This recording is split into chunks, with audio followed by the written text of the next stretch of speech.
hitting the internet. Alright, starting.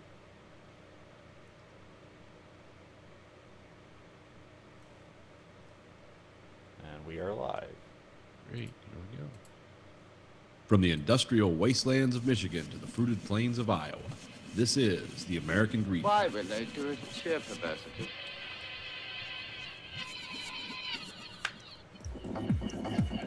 You are the dead. Remain exactly where you are. Make no move until you are ordered. We burn them to ashes and then burn the ashes. That's our official motto. Now we can see you. Clasp your hands behind your heads. Stand out in the middle of the room. Stand back to back. Who can explain the fascination of fire? What draws us to it, whether we're young or old? Here come the candles to light you to bed. Here comes a chopper to chop off your head.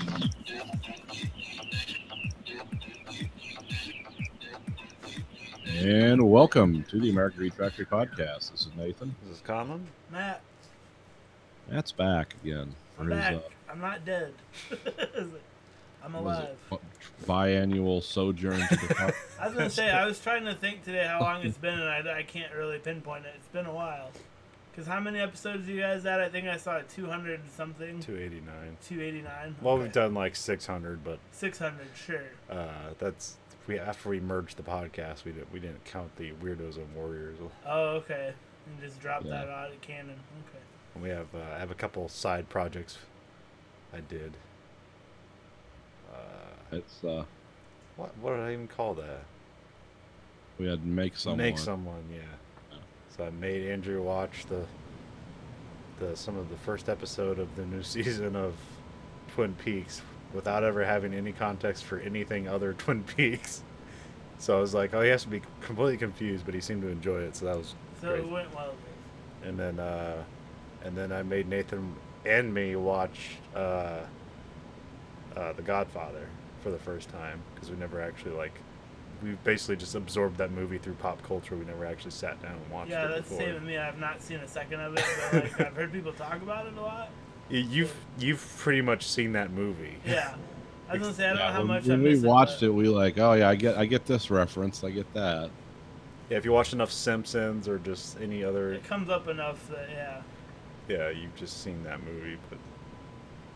What about The Godfather 3? I heard that's pretty bad.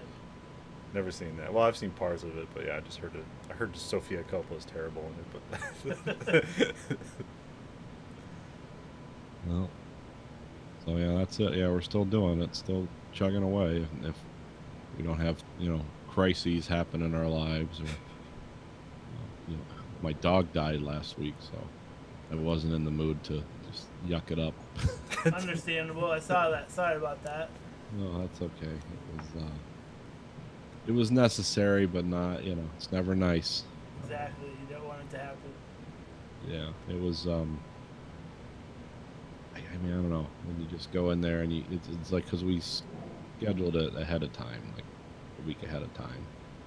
It's like, yeah, okay, we're going to go get some donuts and got to go do some grocery shopping. Oh, yeah, put the dog to sleep. But then when you actually get there and you realize, oh, fuck, I'm going to walk out of here with a dead dog, it's a little disconcerting and it's upsetting. But, we're going to make it. It's not like it wasn't necessary, she was doing pretty bad, and I never wanted her to be in pain. So it was getting close to the time where it's like, yeah, we got to do this, because when your dog has a brain tumor or whatever, there's not a lot of dog brain surgeons out there. So eventually you just run out of options, and it's like, okay, well, this is what we have to do then. Because that was, I don't know. He said we buried her in the backyard, and maybe we'll get another one someday. I don't know. I don't know if I'm ready to go through that again. Just like the George Carlin routine. Just get a new dog. Yeah. I don't want to training a puppy, because there was kind of that in the air, like, well, we could get another one. It's like training a puppy is a nightmare.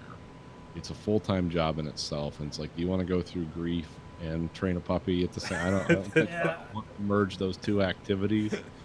So let's give it a year. You're not like the old dog. Damn you. So let's give it a year and then see where we're at and what we want to do. And we definitely like that breed. So that's kind we're going to go with. But, you know, we're just going to give it get some space. At least let the grass grow over the plot where I buried her. And then move on from there. But, you know, she was here for 13 years. So that's, you start to, because you come home and you still to this day, just the other day, I was like, well, I got to get home and get the dog out before I go do this. I was like, oh, no, you don't. Actually, you can just go directly to what you were going to do. So, yeah, it's take some getting used to. It's just, it's a part of your schedule that's not there anymore. And with my son being 16 now, you know, God knows what he's going to go do with his life in a couple of years. So it's like, yeah, we probably should get another dog eventually. We're going to run out of things to do. That's kind of like my in-laws. They, you know, my wife and then her brother, they left the house, and now they have 4 dogs. Yeah. It keeps them busy. I don't know how you do. Are they all rescues? Yeah, they're all rescues. But yeah, like 3 of them are big, and the other one is like tiny. It's kind of interesting. It's like a pack of dogs. And then you take my dog over there, so there's 5 dogs over there. It's a lot of dogs. I don't know about the multiple dog thing. I mean, I just know my veterinary regime was quite expensive with Molly, just for normal maintenance. Sure. Like you multiply that by 3 or 4, it's like, whoa, that's a car yeah. payment every month. Yeah, I don't know how they do it, but they seem to be happy with it. So. Well, you don't have to do everything with a dog. It's just good to do as much as you can, veterinary wise, and help them along. Yeah, so it's like, because there were supplements, and we just gave those to another lady who has a dog. We had all kinds of, we had medicine, supplement, and it's just, we had all this stuff arrayed in here.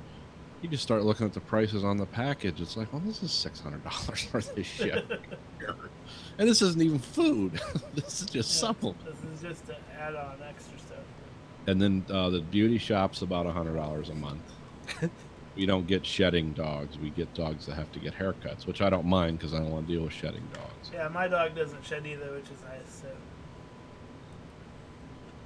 So yeah, you start adding it up and looking into it. It's like, maybe the dog needs a friend. No, I'm the dog's friend. Yeah. I'm a fixed. I have fixed costs for being in this house too. And sometimes we think about cats, but I can't do the litter box. Like, I'm not into having shit in my house. The toilet that's supposed to take that away to a magical land. You can train them to do that if you really want to spend time. Well, again, that's yeah. I like training animals, but not that's next level. And there's only one bathroom in my house, so it's like now it's someone else to compete with for the toilet. It's like, oh, the cat's in the bathroom. I'm gonna have to go downstairs. Yeah, you're knocking on the door. Hey, come on. Paper or something. Get one of those weird cats that are like dogs. Oh, what kind of cats are those? Well, there's a bunch of different kinds, but there's like a Savannah or a Severo or something like that. It's like a serval cat? Yeah, they're like, yeah. They like pant like dogs. They like to go for walks and like they follow you around, but they're just like big cats. That's interesting. I've not heard of that before. Yeah, they're also like $3,000. Right, I don't want to have a pet where you got to get a permit.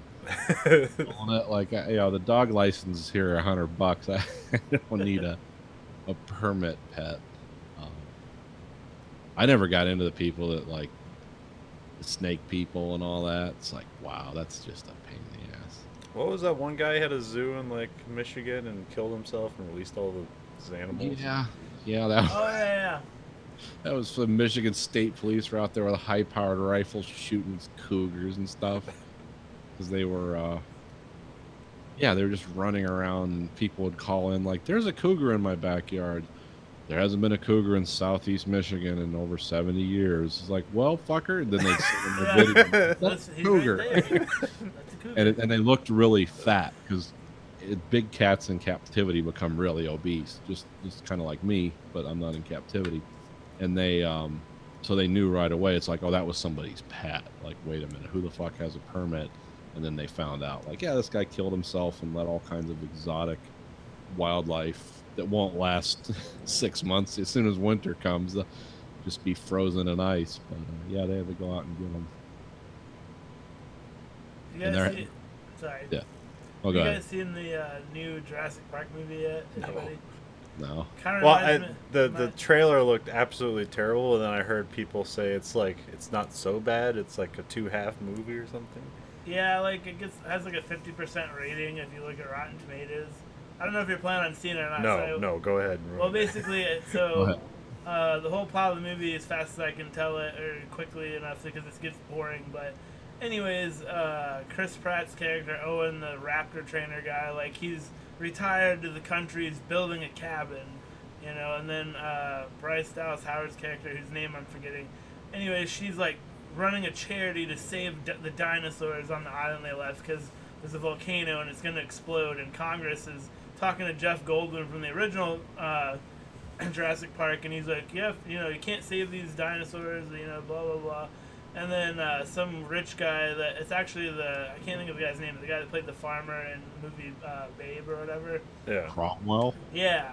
Yeah. He like calls her up, or this guy that runs his foundation calls her up, like, hey, we want to send you to the island and get Blue the raptor and all these other animals and save them. And they actually want to do it so they can sell them to, like, you know, Russian arm dealers and people like that.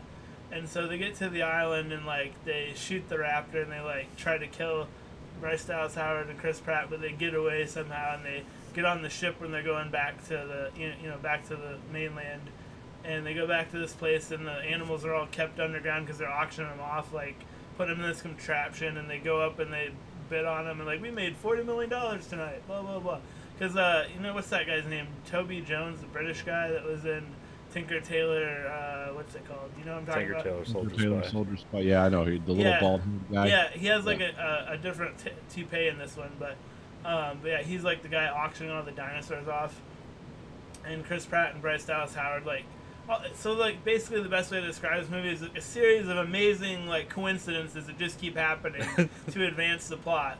Like, they're gonna die on the island because the volcano's erupting, but there just happens to be a truck that they left running on the dock, and they get in it and they drive it and jump it and get into the back of this cargo ship. Or, like, just stuff like that. Or, like, they're stuck in this cell and there's this battering, like, dinosaur, like, and he tricks them into, like, taking the wall out, like, running into it. I'm like, that, okay. And just, like, and then this old guy whose mansion they're underneath, like, he has a supposed granddaughter, turns out to be a clone of his dead daughter. So at the end, like, B.D. Wong, the Asian guy from the original Jurassic Park, he's in the movie too. And something happens in the lab, and, like, these gases get, you know, let out, and all these dinosaurs are gonna die. And this kid who's a clone, they like, think about letting him out, and the adult's like, no, we can't do it, it's irresponsible. They turn their backs for 2 seconds, she hits the button, lets all the dinosaurs out. And so they're running around, like, they go out into the world, and they're, like, going into neighborhoods and, like, you know, attacking surfers and stuff, and she's like, they're alive like me. And it's like, okay, well, it's like, way to think it through.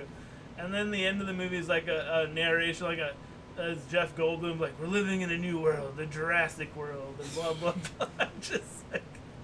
Didn't they do that in the second Jurassic Park where they brought them to the mainland? Yes, it's basically a Okay. rehashing stuff they've already done and seeing if people notice or not. But yeah, so there, now you don't have to watch it. Good. Wasn't going to. I didn't intend on watching it, but my aunt was visiting from Austria, and she's like, I want to see this. I'm like, yeah, fine, I'll go. It wasn't the greatest, but, you know. I usually listen to whatever the guys on, like, Red Storm Media or whatever. Red Letter Media. Red Letter Media, I'm sorry.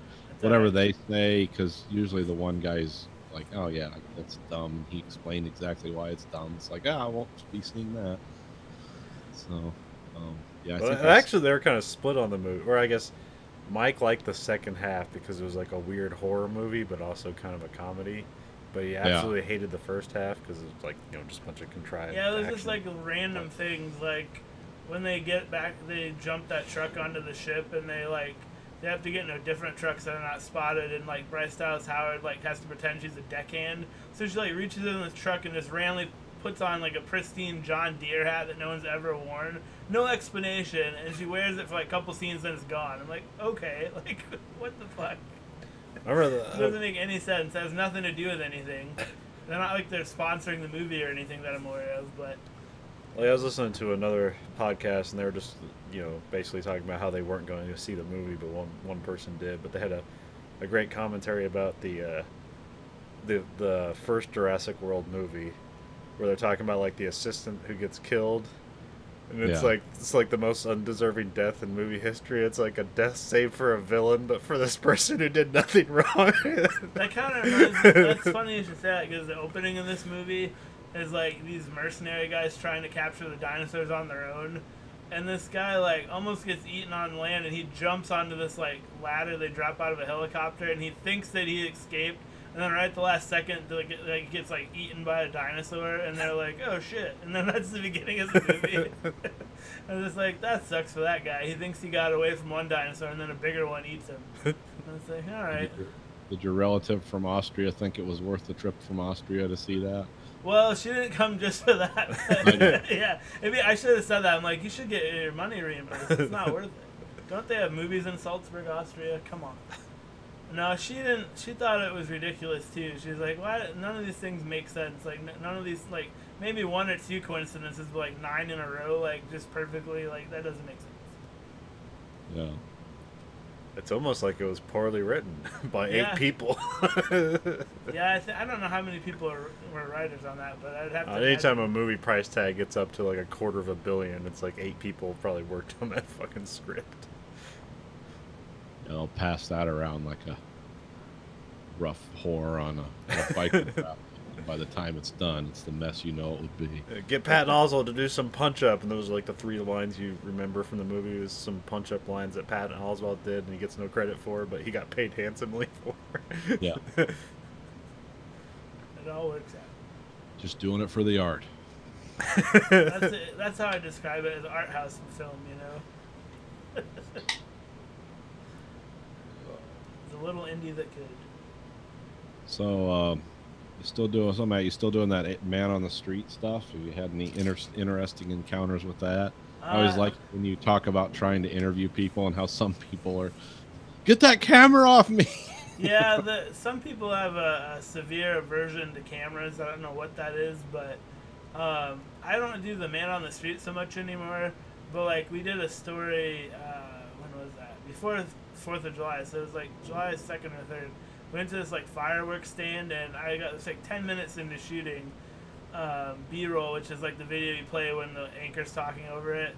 And some kid, like, I don't know, 19, 20, walks in this tent, and he immediately is like, "Are you filming me?" And I'm like, "No, but like if you're gonna be anywhere around here, I'm going to." And he goes, "Well, I'd rather you not." And I'm like, "Okay, well if you don't want me to, like, hurry up and buy your fireworks so I can get back to what I'm doing." So this kid buys $1,400 worth of fireworks in cash. He takes half an hour. About that. Yeah, and he's like the weird is like he gives this weird vibe off. Like, I don't know what this guy's deal is, but something's not right. And like he won't make eye contact with anybody that works there. He's just buying all these huge fireworks. He gets to the counter and they're ringing him up and they're like, "Oh, is your family having a big fireworks display?" And he goes, No, I don't want to get into it. We have to kill somebody. These are the nearest explosives I can afford. And I, like, on purpose, when he started grabbing all these big fireworks, I didn't tell him this, but I was filming him. I'm like, if he kills somebody, at least have video of it. Yeah. Because he just gave that kind of vibe off. And I don't know if he did or not, but, like, I thought maybe the worst thing you do, the least, he maybe blew up some cats. I don't know. Like, I don't know. He just gave off this, like, weird serial killer vibe. Like, so he was fun. So that was interesting. I saw A Quiet Place and I'm preparing. Yeah, maybe that's what it was. I don't know. But I've never seen anyone buy that much fireworks in one sitting, and let alone in cash. For good. Yeah. And then the reporter I usually work with, this week I'm, like, off the street, like, I'm editing all week because our editor's on vacation. And so she had to go to Lake McBride to talk about water quality. And I guess there's a E. coli in the water. And she asked some guy, what do you think about the E. coli in the water? He goes, maybe if they get these damn geese some diapers or some shit. And I'm like, I don't think that's really feasible. But okay, like, to hold a goose down and put a diaper on it. Like, I don't know. But yeah, those are some examples of things that people have said to me recently. Yeah, everyone's full of ideas. Oh, they have tons of ideas. You should do a story about this. And I'm like, well, no, I don't really care. But it's like, thanks though. Let me tell you about my fucking neighbor. You know what they're up to? You should get your cameras over there. Well, I interviewed this other guy. That I think I don't Start a know. website of insinuated drug dealers in the neighborhood. It's just little dots. I think they're dealing drugs. I think that guy is doing something unseemly. Okay, but like, there's another guy we interviewed that he kept talking about. I used to live in Las Vegas, and then I had to come home because my dad was dying. I hate this place. I want to go back to Las Vegas. And he just kept mentioning that every question we'd bring up. I'd be like, so, you know, because the story is supposed to be about like what happens to these fireworks if they don't sell them, you know. Mhm. And he's like, I don't care. I just want to go back to Las Vegas. I'm like, okay. Well, maybe don't spend $300 on fireworks and maybe buy a plane ticket and go back. Like, I don't know. It seems pretty straightforward. Yeah, I like how people think stuff like that's like an encounter group where they're going to share their feelings with you. It's like, no, this is what we're talking about. Try to keep it in this subject range. Yeah, you'll have that like once or twice a month. Like some guy just go on random tangents, and they're like, "Oh, okay." Like I was telling you before we were recording, like today my wife just randomly decided she wanted to look at this Ford Flex, and so the guy that owns the dealership was like, "Oh, you work for, you know, KCRG, which is like the local ABC affiliate here." And I'm like, "Yep." He goes, yeah, in the early 90s, before, like, Movies of the Week on Saturday, we do, like, live car commercials at the studio. I'm like, okay. He goes, yeah, one time it was split between me and this other guy, and, you know, after his first commercial, he kept going across the street to the bar, and eventually he was really inebriated, and he brought 3 ladies back with him. And he's like, and he put him in the commercial. How embarrassing. And I was like, okay, like, I just want to know how much this car costs. I don't really care about, like, your stories, but whatever, man. Yeah, some people don't understand. It's like, we don't have to make a connection. I'm just here to give you money. Yeah, I just want to know what's the lowest price you can give me on this car. That's all I need to know. I had a weird customer. She was in a electric shopping cart, and she's looking for Mrs. Paul's like fish sticks. We don't have those, so I take her to where the fish sticks are, and then she just points at the Van de Kamp's fish sandwiches, and she goes, "Those are garbage." And I go, okay. And then she goes to tell me how she used to live in the South and her husband died and she moved back here. It's like, none of this was necessary.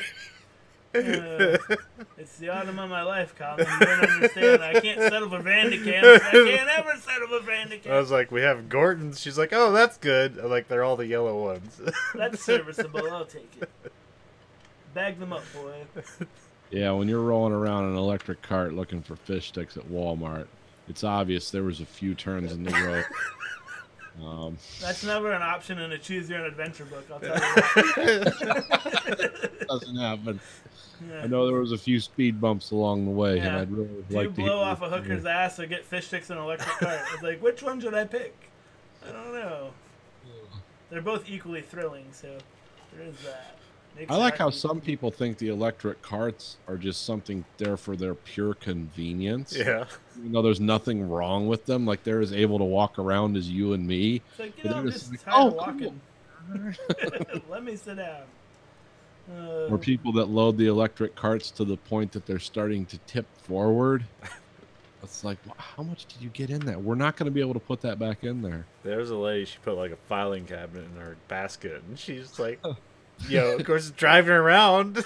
Yeah, about hitting everyone. Running into everybody. Like, sorry. Well, they'll load them in your car for you, too. You can, like, ask for that now. Could you load these in my car, like, when they bring you out? Sure, they'll send someone out to do it. Sometimes I've thought about that. Hey, get like one bag. Get someone to put that in my car for me. Well, they have Hy-Vee here. You can just drive up and pick up, and they'll throw it. Well, in that's how I get my groceries now. I just do it online, and they take them out to the car. Oh well, yeah, it's kind of like that too. But it's like you buy all the groceries in the store. And there's a cart number on the cart, and then just like, do you want to pick these up? And then there's a little drive-through area, and like a person's out there waiting to put your groceries in your car. I did that. That was very exciting. I didn't do it like where I was getting groceries. I was loading groceries. It was very exciting. I just do the thing now where I pick everything online, pay for it, and drive down there at the designated time, and they put it right in the trunk. That's a pretty easy way to do it. Yeah, there's a $5 service charge on it, but The last time usually I do groceries in a bi-weekly purchase, Sure. so I'm getting a bunch of groceries. Oh and yeah. $5 versus 2.5 hours of my time. So like, I think I'll pay $5 That's a pretty good deal, I'd say. because I'm feeding my son. I'm feeding this football player now, and I don't know, he's doing like 5,000 calories a day or something. It's like, wow, that's a lot of food. That is a lot of food. Yes. I don't know. He's not doing it that much. He does eat a lot, especially when he's doing camp and stuff. But yeah, I'm gonna get back on my diet, and I've been eating nothing but steak, refried beans, and green beans. So that's been a bit pricey, but yeah. Well, if all you're eating is steak, that's not too bad. I mean, no, but it depends. Like sometimes I'll get a pack of 2, and I'll just eat both steaks for the meal. Yeah. But I get these they're thin cut ribeyes, and it's like 2, and it's like $9 a pack, which isn't too bad. And then if they get the regular cut one, it's like $16 for a pack. So if I just eat one of those for a meal, it's like, I'm spending maybe $9 on a meal, so that's not too bad. But yeah. then sometimes I get a little crazy. But Steak and green beans, actually, that sounds good. yeah, That's all I could eat the rest of my life. I'd be like, okay. well, that's I try to get back on the diet, and it's like, yeah, that's why I've been doing that. It's because like it's totally a delectable meal. It's not ideal for the diet because you usually want more like chicken breasts and stuff like that. But steak is so easy to cook. Yeah. It cooks so quickly and it tastes good. So. I have a thing with chicken. It's like it's pretty unregulated food compared to steak. Well, it's fine. You just have to cook it longer. Like you can cook a steak in like 8 minutes, but like you have to cook chicken for like half an hour. Now, the one thing I really like is pork chops. Yeah, Those are good. I like those because they seem amenable to any of the spices, the flavorings, and other things I like to do with pork chops. Like if you want a teriyaki flavored pork chop, just put it in the marinade. It's gonna taste exactly like teriyaki. Really good at sponging that up.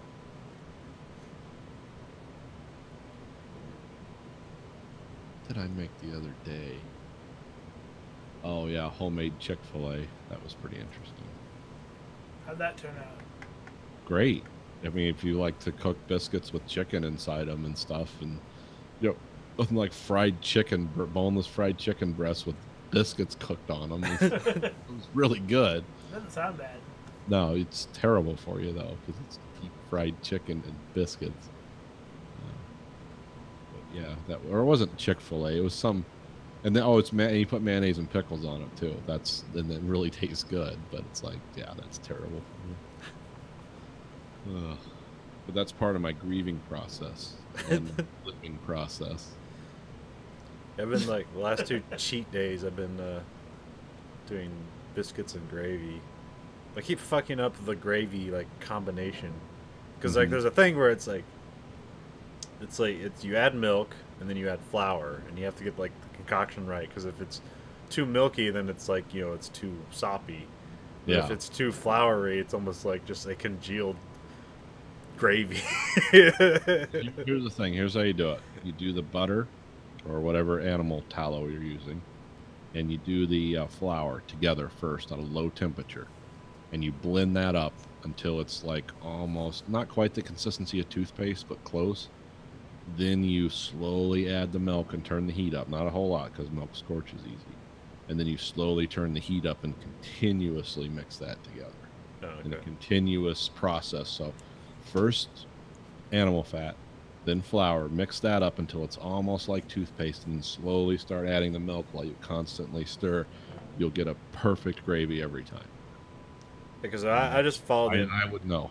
I just followed the directions, and I just cooked up, a pound of sausage, and then that's your fat, and then I added milk, and then it was like a third a cup of flour, but then it was like a bit too milky at the time, but maybe if I just let it cure a little bit in the heat, it would have been fine. But then I threw on some more some more flour. I mean, it still tasted good. It is like Yeah. you kind of want it to sop up in a certain way, and not like, oh, if you hit it with a spoon, you can pick up like almost the entire gravy out of the bowl. You don't want that. It'll still Yes, taste fine, but it doesn't What feel you right. made there is called glue. Now it's fat, then flour, and then once that's like a toothpaste consistency moving around the pan, then slowly add the milk. Don't add the milk all at once. Slowly add it because you want the milk temperature to rise kind of in a gradient.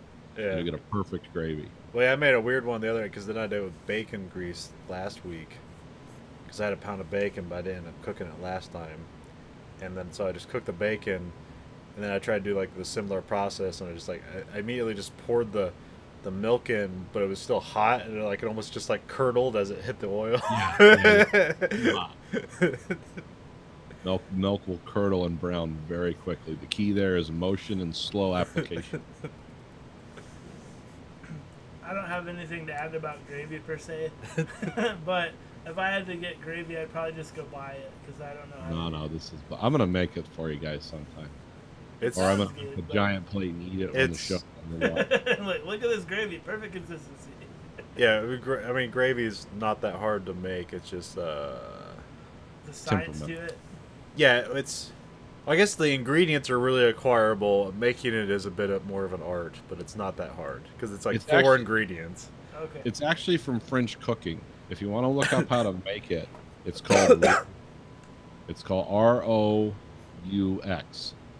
That's a French cooking term, and that's what gravy is. It's just roux, but it's like a lot of French food. It's there's a lot of like animal fat, and flour, and all that good stuff. But that's where that comes from. Yeah, all gravies are basically just fat and flour.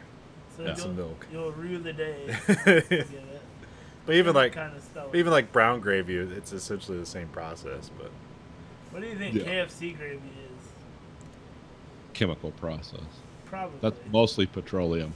Is this Vaseline mixed with shoe leather? Any kind of tallow or fat you can make gravy with, as long as you have flour and some kind of milk, some kind of binding substance like milk. But yeah, it's worth it. In the long run, it pays off. I got back to watching some more binging with Babish, and I have more ideas for things to make. he made this. It was just a sandwich. It was like a macaroni and cheese chili pizza sandwich. But when he just made the macaroni and cheese, like, that looks amazing. Because it was like the creamiest cheese, like you see in a TV commercial, because it was just nothing but butter and like some shredded cheese, but cooked slowly at the right temperature. And it was just the right amount of butter to give it viscosity. And then like when he made the chili, like that was pretty awesome too, because they didn't, it was like me, I'd just be, either get some Hormel canned chili or put some bunch of like tomato sauce or tomato soup, and then put some hamburger in there or whatever. I know you get some elaborate with chili, but like he did a thing where like he got like actual like dried chilies, blended it in a blender to make the chili, and like all this other, like it doesn't seem that elaborate. You just need the tools. It was like, well, that looks awesome. Good Tex-Mex chili base. Yeah. Here's a grilled cheese sandwich for you. It's some smoked, thin sliced ham, sourdough bread, half and half, butter. Blend the half and half and an egg. Blend the half and half butter and egg together. Make the sandwich, but on the inside and the outside put mayonnaise, and then put butter, and then put some cheese and ham or whatever in the middle. I use sliced pepperoni, but that's because it's me. And then soak that like you would French, like if you're making French toast. Yeah. Either side with the cream and the egg and the butter. And then just put it in a pan, cook it on low heat. Like an orgasm in your mouth. I mean, when you're adding the mayonnaise in advance, it's like not just cream, not just butter, but mayonnaise too. it's but you can only eat like one. It's like that's your sandwich. Anything that involves cooking with half and half, you know, it's like, oh, this is gonna be awesome. Whatever this is gonna be great. You ever made French toast? No, Do you know how? I don't really cook at all. Oh, okay. Unless it involves like microwaving something. Yeah, I don't really know how to cook. I haven't made it in a while, but you basically just put eggs and milk and then mix it in a bowl, and you just drag the bread in there and then throw it on the pan. Okay. Bread. I could probably handle that. So if you ever tasted French toast, and like it kind of has if you notice, it kind of has like an egg kind of taste to it, like it has that kind of 'Cause it's consistency. coated in that. Yeah. That makes sense. I like French toast. It's not bad. You can apply that technique to anything. Yeah. It's like cinnamon bread, raisin bread, all that stuff. It's really good. I like bread, as you can tell. Yeah, bread's fine. I mean, I guess it makes you fat. You're not meant to eat it or whatever, but it's great. It is delicious. And bread's good if you're like, oh, I just worked 12 and a half hours. I'm hungry and have to go to bed in 2 hours. Well, 2 pieces of bread and meat in the middle, and I'll be fine. It does the job. Yeah. Now, of course, if I stopped there, it would probably be okay, but it's the bag of chips and gallon. Well, I don't drink pop anymore, so whatever gallon of something unhealthy I eat. It's either Perrier water or some kind of carbonated water. So. How long have you been off pop? I've been trying to stop doing that, but I haven't drank a pop. I mean, I have one occasionally. Well, he had that operation. oh yeah. Oh, yeah, since, so when did I have my appendix out? February? You would know better than I. Yeah, somewhere around then. Somewhere when it was, the last time it was cold. Yeah, I haven't really had a pop. Like, I don't drink it every day or even maybe once a week. But again, it's not like moving the needle any. It's just my diet. Just something else moves in to take its place. Yeah. Yeah, I just quit buying it and drinking it consistently. Like I used to drink pop every day. I don't do that. Maybe once a week with a meal occasionally. And But I'm a lot more coffee and carbonated water. I have a pretty much like I'm off like normal pop, because I've been off of it for so long that now it just doesn't taste good. Yeah. No, I don't. Yeah, the only one I like now is Coke. I tried a Mountain Dew like for 2 weeks ago for the first time in a long time, and I was like, "Why did I drink this shit? I didn't It's not good for you at all. Yeah. Yeah, my grandfather, like, that's all he drank. He wouldn't drink water. He just chugged that, and it didn't work out well for him. But, like, yeah, it's not good for you. Like, I remember he used to have a whole refrigerator in his basement. It was all Mountain Dew. Like, the whole thing was Mountain Dew. And, Yeah. not good. Oh, when I was younger, I used to buy like 2 liters, like they were 20-ounce pops, and like drink at least one a day. That was terrible. Yeah, I was pretty bad with that. But that was because like, you know, a 2 liter of pop was like 88 cents, where like a 20-ouncer was like $1.20. It's like, well, I'm saving money. Yeah, I'm being frugal. Thank for your buck. I more efficiently give myself diabetes. It's working out for me. The only one I like that I will occasionally have is just Coca-Cola Classic. Yeah. And I get those little, like the short cans, like the Starbucks cans of it. Oh, yeah. Because all I need is that much, and I'm like, oh, I'm satisfied. Yeah, I don't need I'm good like a now. giant jug. Yeah. Well, now I just do Coke Zero, because now like normal Coke tastes weird to me now. So now I'm just Coke Zero, and I only do one of those a day. The 16.9 ounces, not the 20 ounces. And then I also kind of I have a can of Zevia pop. Okay. That's I've seen that stevia before. flavored I've not pop. had that before. It's kind of expensive. It's like $1 a can. But being that I'm only drinking like one a day.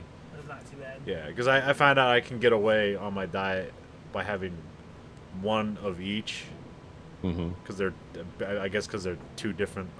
Well, I guess stevia is not artificially flavored.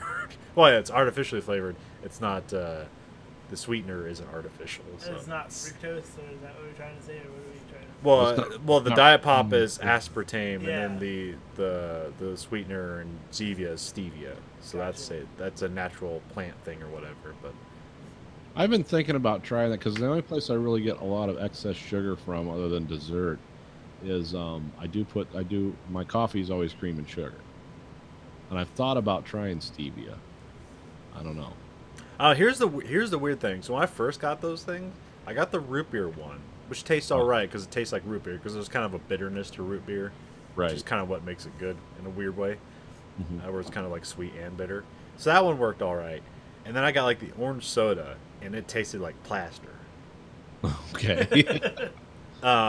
You want a new commercial for their one? Well, here's the weird thing now, because I thought like, okay, maybe root beer is the only thing they do right, but now they have like fucking 12 different flavors. You can get a Mountain Dew, grape, strawberry. They have all these different flavors, and they all taste good to me now, and I have no idea why. Huh. Like even the orange one's like, this is cool. Like, like why did this taste like plaster 10 years ago? Just weren't used No to it. idea. Now you're acclimated. Yeah. It's like if you're a Scientologist and the first time you go to the Scientology center, they hook you up. They're like, what is this shit? And eventually you've given them thousands of dollars. And everything's clear, you know? It's like I'm in. No matter what, I'm in. I'm in for the duration.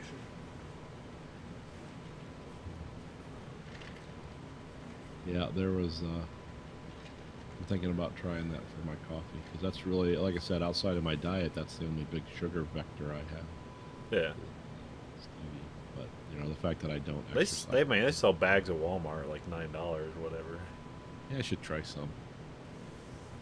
But I don't exercise and have no ambition to, so I probably won't move the needle. I guess it's just less dangerous crap I take into my body. But I've never been a big fan of fast food and chemical food anyway, so. I love it on occasion, but just like that's not something I can do daily anymore. Yeah, that's, if I have to. There's a last resort. Well, my last resort is like a sub shop. That's like, I don't know about the drive-through fast food anymore. I haven't done that in a while. Maybe when we're traveling, it's like, let's go to McDonald's and see if this is as bad as I remember. And yes. I've been to McDonald's like twice in maybe the last 15 years. It's always disappointing. Yeah, there's nothing. I remember there were McNuggets. I used to like those when I was a kid. Get that big 20 pack and go hide under the bridge. That's funny. Yeah, when I was growing up, like my mom, like she's a single mom. It was me and my brother and my sister, and we go. I think they make the 40-piece chicken nuggets. I think they still do that. I can't remember. But Not sure they'll make anything you want to pay she used for. to buy that, and we'd split it. Well, all of us would split it, and then we'd get halfway through it, and she'd always be like, I wonder what these are made out of. And each time she'd come up with a different thing. Like one time it was kangaroo, and another time it was just like, it was kind of funny. I'm like, I wonder what she's going to say this time. She said horse one time, and yeah, that's what I remember about chicken nuggets. I remember once I went there just to get a McGriddle because I heard how like they're Oh yeah, that's outrageously. the pancake and I've never had that. It's like a but- biscuit but with pancakes. But it's Yeah. supposed to be like the most calorically dense thing there. It's like I went there for a cheat day. It's like, yeah, let's do this. Let's get 2 of them. Had one. I was like, why do people like these things? this isn't appealing This at is all. I terrible. don't think it's terrible for you, but it tastes terrible. What's this? I for some reason used to like the cheeseburgers, but I don't really. Yeah, I was gonna say I don't know what it says about me as a parent, but like my stepdaughters love McDonald's, and I'll take them there every once in a while, but I never eat anything from McDonald's. Like the most I do is get a Diet Coke. Like I'm good. Go crazy, kids, but I'm not eating this stuff. It's not like, I don't know. It's not too snobbery. It's just I kind of like prefer things like Wendy's, but even like less so nowadays. I was gonna say I just had Wendy's like last week for the first time in like quite a while, and that was pretty good every once in a while. But I used to get it all the time when I worked at Walmart with UConn. I'd get it after work all the time, and I don't know how I did that because I'd get like 2 spicy chicken sandwiches and like 2 fries, and like holy shit, if I did that now I'd be dead. I do that every once in a while. Well, yeah, not every day, but yeah, when I go order, I get a spicy chicken sandwich, a junior bacon cheeseburger, large fries, large drink, and Baconator fries. That's the one with the bacon and cheese on it. That Yeah. one, yeah. Because now just Your fries? huh? Baconator fries? Yeah, it's just fries with cheese and bacon on top of it. You could probably make those at home if you want. See, that's the problem. I see a lot of this stuff, and I'm like, I bet you I can make this at home. And I'll go get the ingredients, and I'll make it in at-home quantities. Which else would be considered a buffet. Like, well, I made this shit. I paid for it. And they eat it. This isn't going to waste. It's like Aussie fries from at Outback. Like, you can make those yourself for like $5, but Yeah. you've made 5 pounds of Aussie fries. What am I gonna do with all this? A turkey platter, Aussie cheese fries to watch Netflix with. Well, if you've only got a year left. Might as well just go for it. But now I don't go to Wendy's anymore. I think mostly because they keep like forgetting things in my orders, so then I just stop going. Yeah. Because it's like because I order like the meal, the junior bacon cheeseburger, and the Baconator fries, and it's like, okay, so I'm getting 2 sets of fries, because you can, as an alternate, replace your normal fries with the Baconator fries. It's like a 59-cent add-on or whatever. But no, Okay. I'm asking for both. I want regular fries and Baconator fries. Why would you need 2 fries? And then like start driving away, start rooting around in the bag, and it's like I have one. It's like I look at the receipt, like paid for both. I got one. I'm not rolling back around there, so I'll just not roll back around there ever again. Makes sense. What's the big sin I had? Well, of many. Oh, there's like these Mediterranean Euro places here that are like actually people from that part of the world, and they know how to make those. And I remember I'd always get like, it was usually before work when I was actually working. I'd get like 2 Euro sandwiches, cucumber sauce on the side, and then some baklava. Why not? And then I actually looked it up one day, and it's like one of those Euro sandwiches is like 1,800 calories. Oh wow. And then you're just throwing down some baklava on top of that, which they don't do anything in these places because these are all family-owned places. It's like, oh, this is a house portion. You want a Euro sandwich?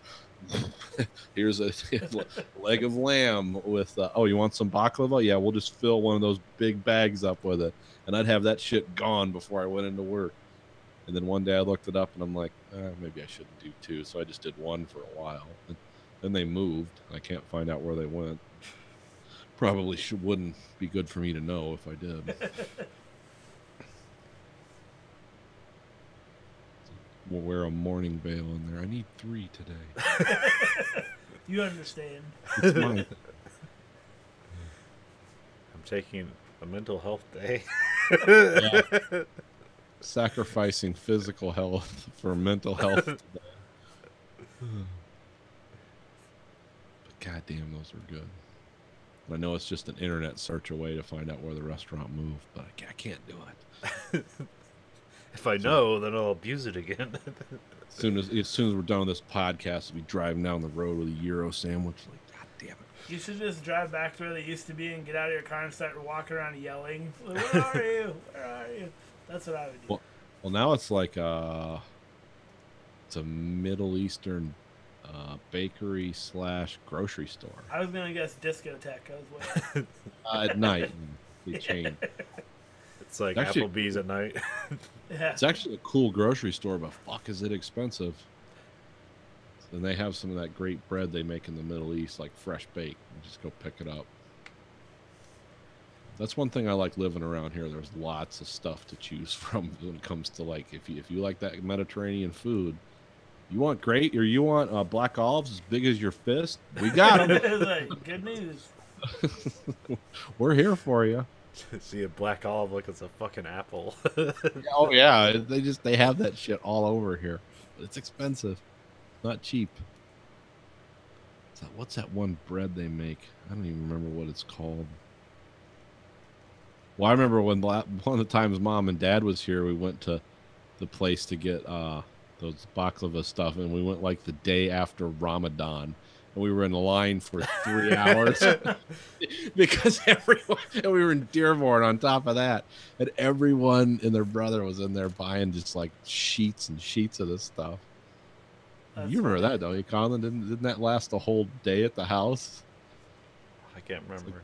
Yeah, because they brought home this big box of like Dearborn baklava or whatever they're called. Okay, yeah. Yeah, it's like mom called. It's like, well, it's all gone. It's like, holy shit, that was a lot.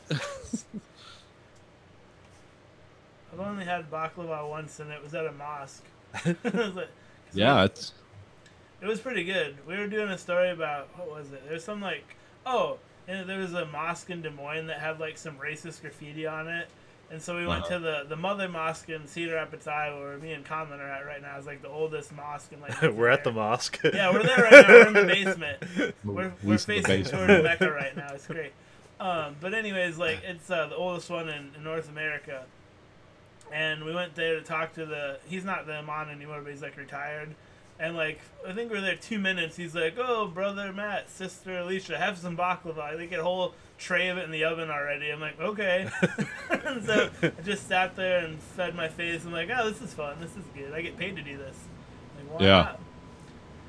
Then he sent me home with a bunch of literature about becoming a Muslim, so that was good. Yeah, you get that sometimes too.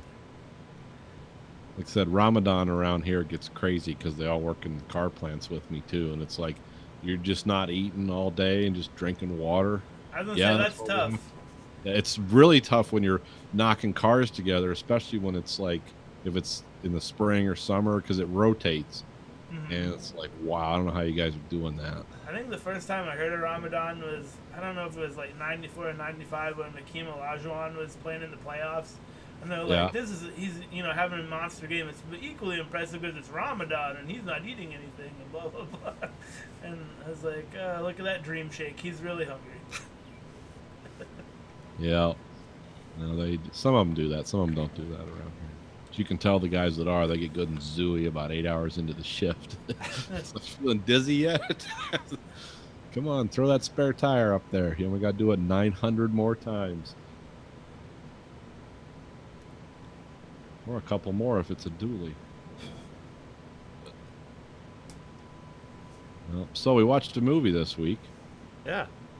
We watched. Or should I quickly talk about Handmaid's Tale real quick? Oh yeah, I forgot about that. Go ahead. So I saw. Blessed be the fruit. This would be something the who. open. Something there. I can't remember the fuck it is. Something about eyes open, something. Yeah. So yeah, I saw Handmaid's Tale. And my confusion about it is so all the advertisement I've seen is like when they're in the fucking like that get up. And so even like when I saw video of it, it was just like when they're in the circle being trained or whatever, being the handmaids. And so I assumed it was a period piece. Oh, okay. You're watching the TV version of The Village. I get it. Because I didn't see anything anything that would indicate modern times until recently. I saw an ad where it's like her standing and then like there's a dude with a machine gun. I'm like, okay, this isn't a period Yeah, piece. this isn't what I thought. It's more in line with Dystopian. yeah, dystopian sci-fi. More in line with Children of Men, but I guess this book is written before Children of Men. Yeah. Okay. No Clive Owen. Where it's like birth rate goes down, Yeah. country gets taken over by weird religious group, and then America's in some weird. But now the capital is in Anchorage, Alaska, and there's only like 2 states, and like apparently America's a wasteland of just chemicals or something. I haven't gotten that far in, so I don't know the backstory yet. But yeah, then they force women who are fertile to Handmaids. yeah, get impregnated by the cap or the what do they call them, the generals or whatever. Colonel or something. Yeah, there was Yeah. always Yeah. something like that. So yeah, I'll be watching that now. Then no, it's not a period piece. That'd be bored by. Because I always heard like people talk about that being fucked up, and so I just figured, oh, it's a period piece about olden times where they're doing impossibly dangerous things that because of religion, and then it's like, oh no, it's future, and they're doing that stuff. Yeah. And one thing I really like about it is like because there's because everyone basically like there's only like 50 words you can say because otherwise you'd be suspect or whatever of something. So there's a lot of like good acting going on because people have to say a sentence, but then you have to like immediately read between the lines of like what do they want to say, what do they mean. They're only saying these same 8 words every time. It's just with a slightly different inflection and eye movements and stuff like that. So it's like It's really good acting going on there, with very limited scripts. But then they like will cut back to the modern times where people talk normally. It's like, Yeah. oh, you know they can be real people, but they just can't anymore. Like, you can't be a real person. Canada's normal. People are trying to get to Canada. Yeah, because that's what she's doing in the beginning. They're trying to run to Canada. Yeah. In the book, there was I forget, because the country's, it's not called the United States. It's called the Republic of Gilead. Yes, that's correct. And in the book, there was like a nuclear war or something. It wasn't widespread, but it like lowered the global fertility rate. Yeah. And all these other countries, there's a few big countries left, but most of them collapsed just under the weight of that, and the global economy collapsed. And I forget what because in the book they weren't Christians. They were just like people that took belief systems from everywhere, just basically to enslave women. Yeah. But they were more like technocrats or something. But they just wanted to dominate people, and all these people, the commanders or whatever that ran the republic, wanted to. They just wanted to have as many children as they could with the few fertile women that were left. And but they the TV series, from what I've read, is a lot more politicized. Like, it is a Christian theocracy, and Yeah. Yeah. Mostly, but there's also like new stuff thrown in there. yeah, oh yeah, yeah. And I don't know all the proverbs are saying that. Like, I don't, it's not like I memorized the Bible, so I'm like, I don't know if that's from the Bible or not. Yeah. It's hard to tell. It sounds Bible-ish. Yeah, oh yeah. Well, even in the book and the original movie, it seemed biblical. Then you'd hear things like the Baptists are a terrorist group that are attacking parts of Gilead. And, Well, yeah, they also talk about, like, because it's not exactly Christian, or if it's a subset of Christianity, because they talk about how they've been tearing down cathedrals and stuff like that. yeah. So like different, forms of Christianity are not allowed. Just this one. Yeah. Yeah, just this one state thing. But this one doesn't exist, so like that's how they get around it, I guess. Yeah. Also, they just they did the whole like Pol Pot thing where because they blamed all the scientists for the infertility, so they basically just rounded up all of these smart people and killed them. Yeah. Yeah, it's what it sounds like. It's a lot more. Like I said, it's a lot more kind of based in our times. Yeah. You can tell the people who wrote this series, like, they're not fans of our current political climate. So. Well, I'm not sure like Gross when the stuff. first season was made. I haven't seen the second season yet, so I don't know when that gets to filter in at all. Sort of. I mean, it's in its own. I mean, anyone who's doing that kind of entertainment is not. Well, I just like how long it takes a production to happen and when things are occurring. Because I remember like the first season of Glow, like they're talking about like mid-season, like the Trump, Trump won the election and how everyone came there just devastated. Yeah. But like that didn't necessarily like change the direction of the show. Oh, okay. And even the second season, I'm not necessarily sure if they get into anything like that, other than just like the kind of power struggle and men taking advantage of women.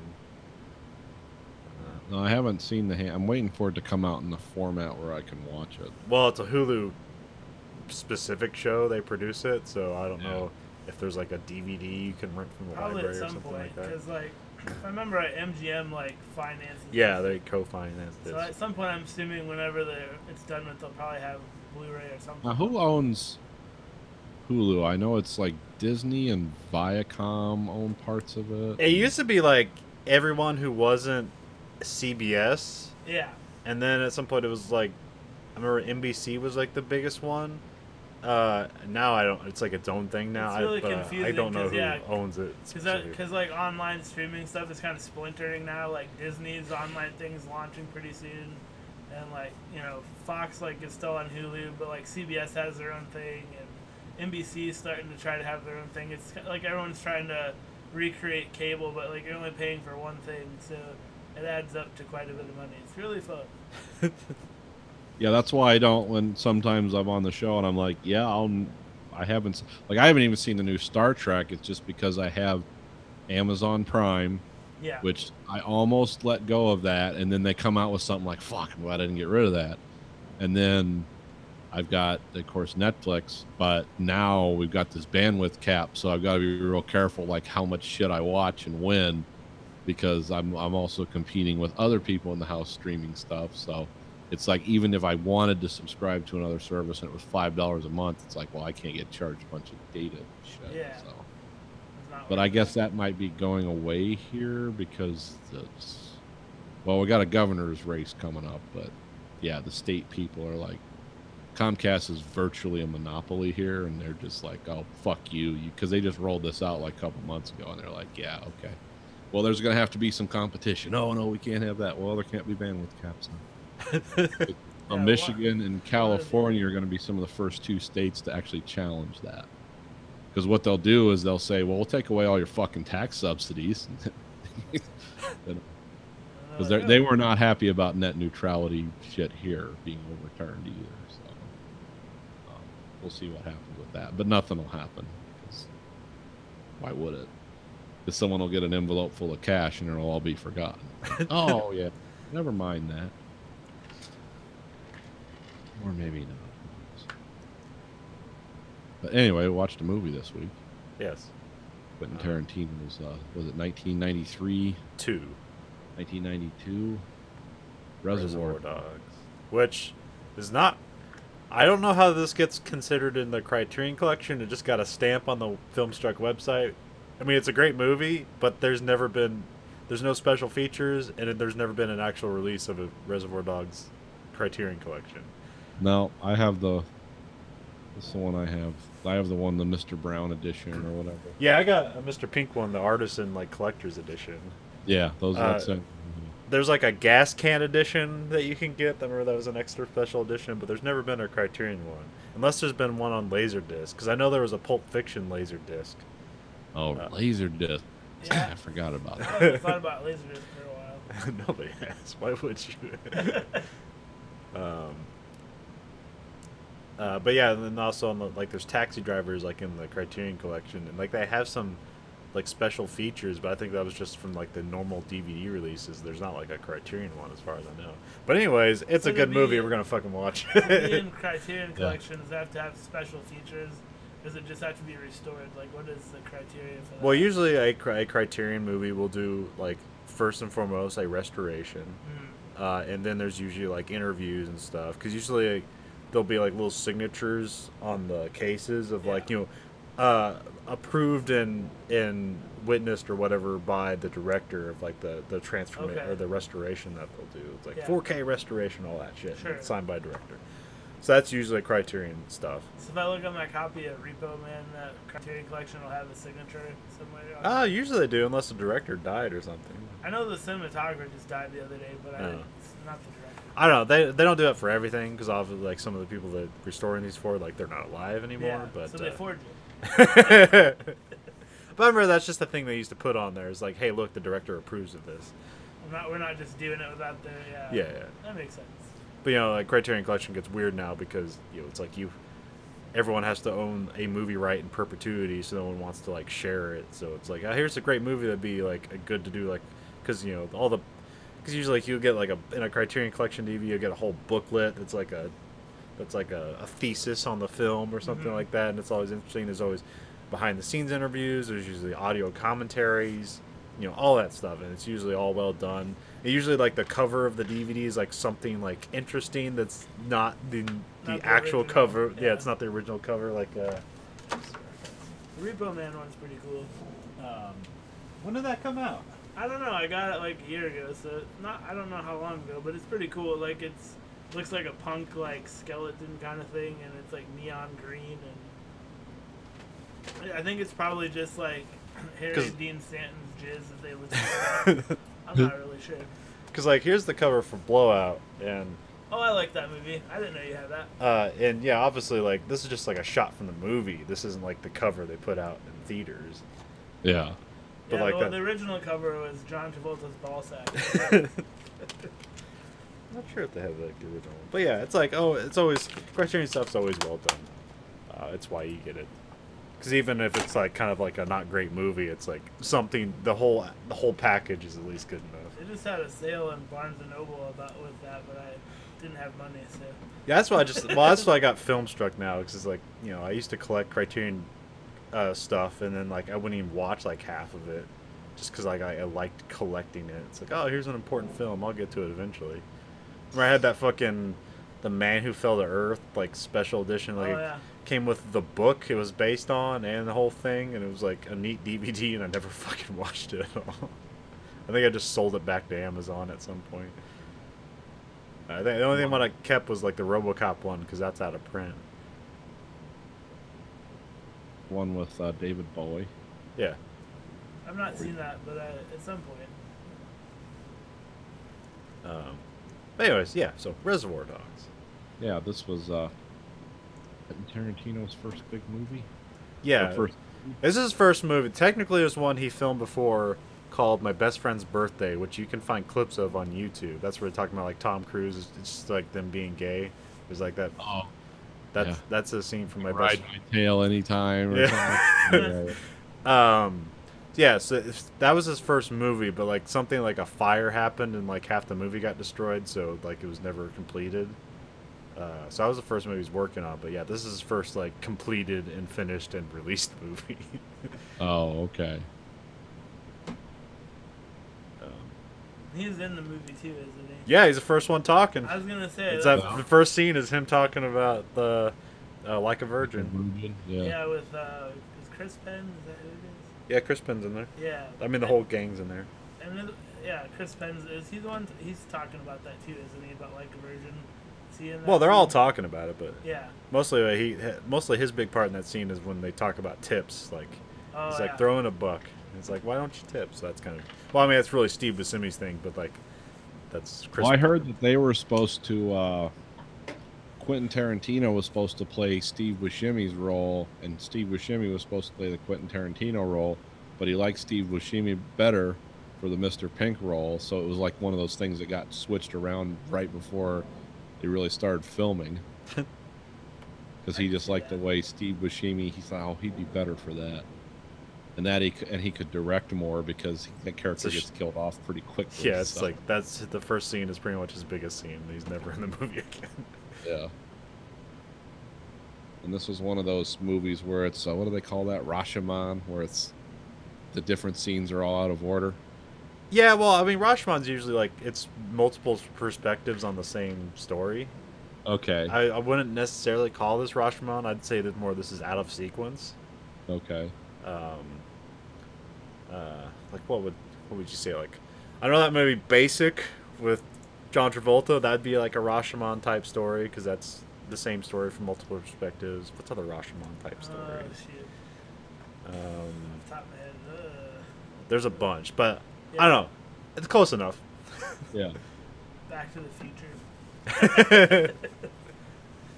I mean, I'd make that technical difference just because, but also like Quentin Tarantino. Because if you'd say like, because you wouldn't say like every Quentin Tarantino movie is a Rashomon movie, but almost every Quentin Tarantino movie is out of sequence. Right. So that's why I would make a distinction. That makes sense. Okay. Yeah, I could see that. But yeah, so this is like, out of sequence. Now, I saw this movie after I saw Pulp Fiction Okay. because I didn't. I think probably all of us. Okay. Yeah. Yeah, because I didn't know about Quentin Tarantino until Pulp Fiction, and it's not like that mecca of culture I lived in Indiana would have even had Reservoir Dogs if it wasn't for Pulp Fiction. Yeah. Oh yeah, so I watched this one second, and I really like this one. I like this movie. I've always liked this movie. This is definitely a cool, gritty, violent heist movie with a lot of talking. Well, this is like what I can say considered one of the things that popped off sort of 90s indie film scene. There's probably something before this, but like this is a big hitter. Shakespeare in Love. that was like I know. 96 or something, or 8? Yeah. I don't know. Well, this was the biggest film at Sundance that never won any awards from Sundance. Like, everyone loved the movie, but never won any award. Well, some people loved the movie. This movie had the most walkouts, I guess, at a Sundance screening because of some of the more grisly violence. I wouldn't say the violence is bad, but Well, by the standards of the time. well, I guess cutting a guy's ear off and pouring gasoline on him. Like that. Yeah. And means that guy was a really good actor and conveyed terror. And Michael Madsen is just a fucking psycho, even in real life. That was a very jarring scene. Regardless, I don't know. Michael Madsen's, I'm sure he's a nice guy. I know he's from here, so I might run into him someday. Maybe buying baklava. Him and the amazing Jonathan just hanging out, drinking whiskey. in Ypsilanti. Then I'll go hang out in Detroit. I don't know if anyone does. Oh yeah, well, there's a scene there probably. I'm sure there is. That's also a great movie for like a movie for people who like want to be filmmakers, because you get to watch all the cool stuff going on here and then realize most of it's superfluous later on in life, but it's still cool. Yeah. There's a lot of cool things done in this movie that he didn't really like follow up on. Like he became more of a technical director later on, and less of like, he still did crazy shit all the time, but this one there's like a lot of stuff. I mean, even that first shot where it's just like the long pan around in a circle, and it's kind of weirdly edited, but it works. Yeah. Which I don't know. Well, like the thing that stood out with this was the integration of the soundtrack into the movie with the DJ, with who was it, like Stephen Wright. Stephen Wright, like the Quaalude DJ. And this one goes out, you know, it's just that monotone he delivers, and it had kind of an offbeat soundtrack. Yeah. It was actual, you know, music, but it was songs you hadn't thought of in a long time. Yeah, he had Quentin Tarantino has an amazing like track list in his head of like, here's music you know that's inexpensive from the 70s. Yeah. Set to violence. That's interesting. Never thought of this. Yeah, the whole soundtrack I think is out of the 70s. Like, there's nothing. And this movie kind of reminds me of other movies too.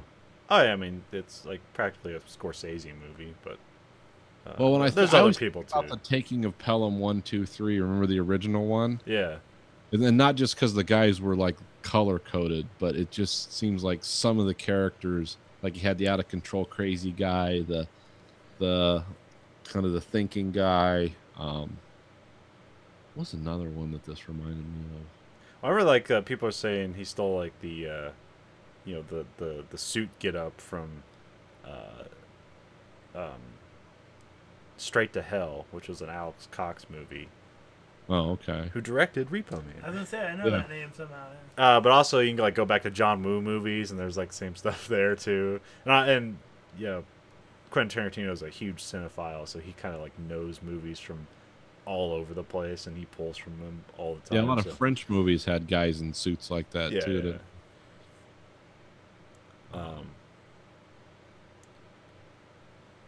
But yeah, and the dialogue was just like, is a weird combination of like, here's naturalistic dialogue and like somebody's stand-up comedy routine, and like a little flair in there too. I've always liked Quentin Tarantino's dialogue. He's very good at that. It's like, this sounds like a conversation everyone would have, and then something will be said. It's like, well, or not. Yeah, not that part. I don't know if people think that much about it, but yeah, like a virgin speech in the beginning of this, like that's a good example of that in this movie. It's like, I could see guys talking about that, and then it takes a turn. It's like, or no. Then you have probably accurate racism. It's like about 30 minutes of the movie, and the N-word starts popping up, and I was like, well, yeah, these people talk like that. I know. A bunch of ex-cons and robbers. Yeah, that's how they talk.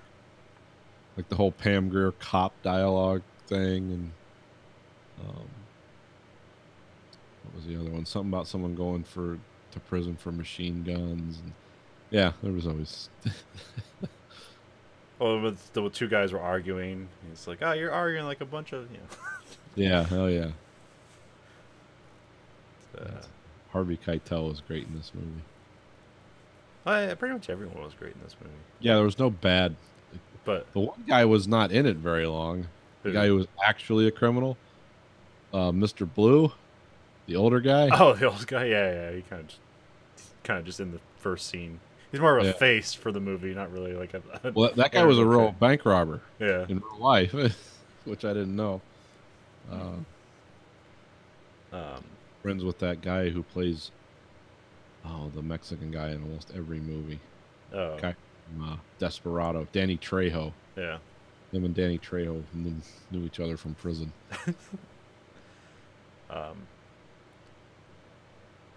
Yeah, my favorite scene in the movie is well, it's kind of a sequence, but it's all one thing, is the commode story. Oh, yeah. Where Tim Roth has to, like, learn, he's an undercover cop who has to, like, learn this funny story so he can seem more naturalistic and more like a drug-dealing bank robber. And, Yeah, that was an interesting scene because it's like, wait, is this really happening? Oh, no. And then it's like, well, and then the guy's critiquing how he's telling the story. And it's like, oh, he's an undercover cop. Okay. and it's like ramping up where he's like looking at the script, trying to do the lines, and he's getting better and better at it, and then he's like telling the story to them, and the final thing he's like inside the story that doesn't exist, telling the story to the cops, and the camera's spinning around in a circle. It's like, this is amazing. Yeah, that was pretty cool. That's like one of those things I don't think he's done anything like that since, like that kind of crazy out there stuff. But except like, hey, let's just put an animated sequence in Kill Bill, you know. Go crazy. Yeah, this has pretty cool shootouts in it too. Not deeply involved, but just kind of like scenes from a shootout. Yeah, because I think this movie is, you know, and there's been like stage versions of it, but it was basically written as a stage play, and it's like, if we can afford it, we can do these little moments of the robbery, because you never see the robbery. No, you don't know what's going on, other than what they tell you. But that makes what makes it more interesting too. But yeah, because most of the movie just takes place inside of a warehouse.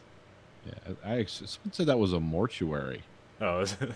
Yeah, it was like the loading ramp at a mortuary. That's why there's a weird ramp there in the middle of that garage where the guy's laying down. I didn't know that, and then I was watching some thing about some commentary on it, and it's like, this is actually shot in the basement of a morgue or a mortuary. It's like, oh, that's why that weird incongruous ramp is in the middle of this warehouse. But I think the first time I was like made aware, I was like collecting VHSs at the time, or just like getting my hands on movies and going to Best Buy and looking at all the stuff there, and that was one of those movies that like stood out because I had like a really weird name but catchy. Reservoir Dogs is a really fucking cool name that means nothing. Yeah. Is it from the Peckinpah film? Is that based on that? Straw Dogs? At all, or is it just something that he's like, no, it sounded cool? Yeah, I think it just sounded cool. Okay. That's what I always thought, because I knew this guy was always talking about movies and other movies, and especially violent cinema from the early 70s. It's like, oh, is this from Straw Dogs? But yeah, this definitely has a pretty big Peckinpah influence, at least for the violence of it. So yeah, oh yeah. It's from Wild Hogs. Well, what was the Peckinpah? Was that?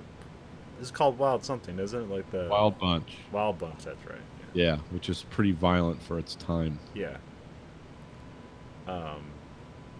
But yeah, I want to say there's like another title like before this that was kind of, you know, vaguely Reservoir Dogs-ish, that he kind of like took it one step further. And then you have Boondock Saints, which was just basically kind of trying to do the same thing. Which I like Boondock Saints, but it seems that everyone's just like continually shitting on it over the years because the fan base for it's kind of annoying, and also the director's only done that movie and the sequel to it, so there's not like a history. There's not like a grand history of hits after that movie for that guy.